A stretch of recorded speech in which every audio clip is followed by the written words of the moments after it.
जब तक हमने अपने विकर्मों का विनाश नहीं किया तो विनाश नहीं होगा, क्योंकि बाबा ने कहा है कि मुझे अपवित्र आत्माओं को तो वापस दे ही नहीं जाना है।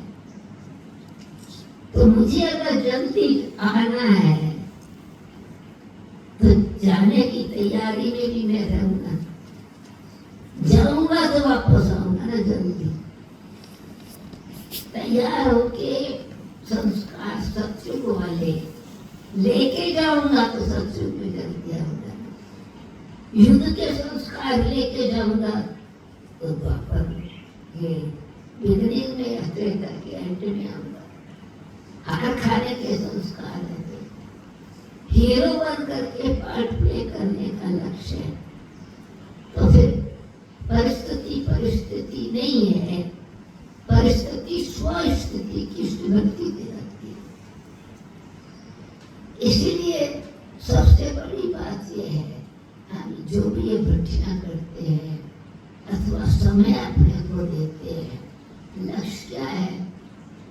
अपनी अवस्था को मजबूत करना, इसको कहेंगे स्वस्थिति में स्थित होना, अथवा अंगद के समान अचल अडोल। आज अंगद कोई और तो नहीं थे, अंगद का मतलब उसको कोई हिला नहीं सकता, उसके पैर को कोई।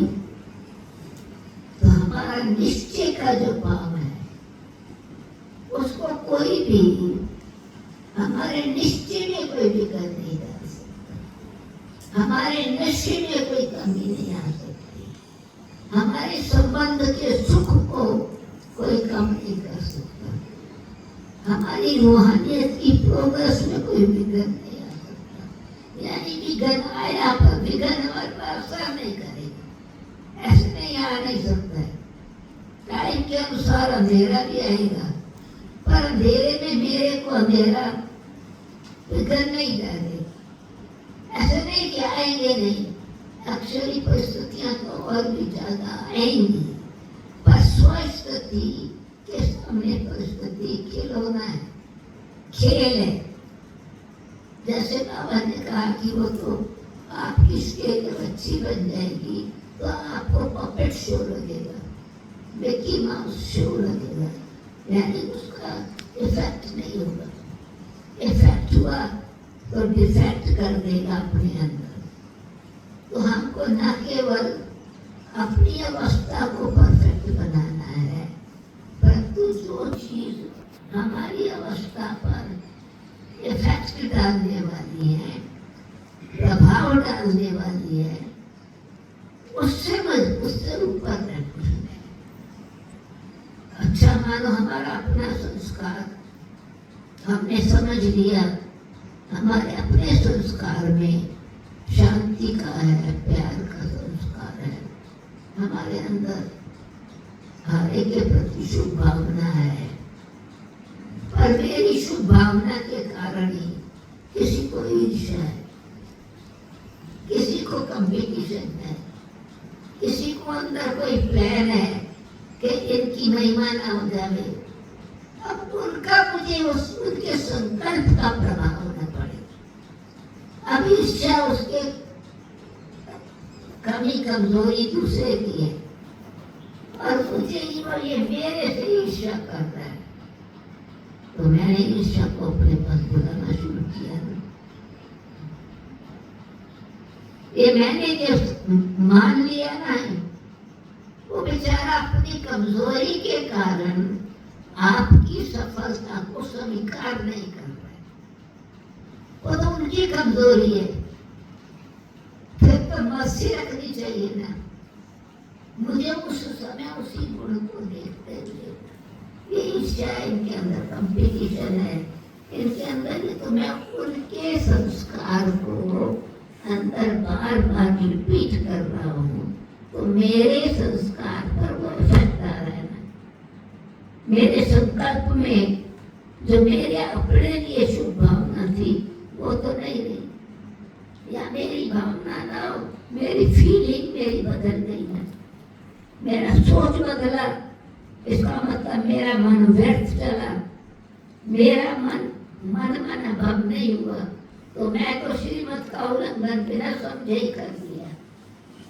कैसे मैंने भूल की, भूल उन्होंने की, कमजोरी उनकी, और मेरे पर बजाय मैं उनके रहम की भावना रखते हुए मैं अंदर उन कमजोरी को बार बार अपने से कनेक्ट कर रहा हूँ, तो इन्फेक्शन मुझे होगा ना जरूर।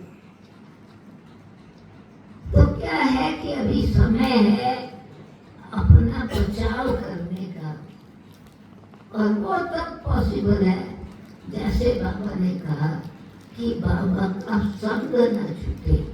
तो बाबा का संग कोई ऐसे थोड़ी कि बिंदु ऐसे मेरे पास आकर के बैठे, पर बाबा की जो शक्तियां हैं, बाबा की जो विशेषताएं हैं, जो गॉडली पावर्स हैं, वो मेरी एक्ट में आ रही है। यानी मेरे विचार में, मेरे व्यवहार में, मेरे स्वभाव में मेरा भाव उस आत्मा के प्रति ना बदले, परंतु मैं उनके भाव को समझ रहा हूँ, और समझ रहा हूँ क्या है कि कमजोरी है, माया का प्रभाव है। एक मेरे लिए प्रैक्टिकल चैलेंज है कि मैं अपने स्वमान में टिक रहा हूँ कि नहीं टिक रहा हूँ। उनकी कमजोरी नहीं है, पर मेरे लिए चांस है अपने स्वभाव में टिकने का।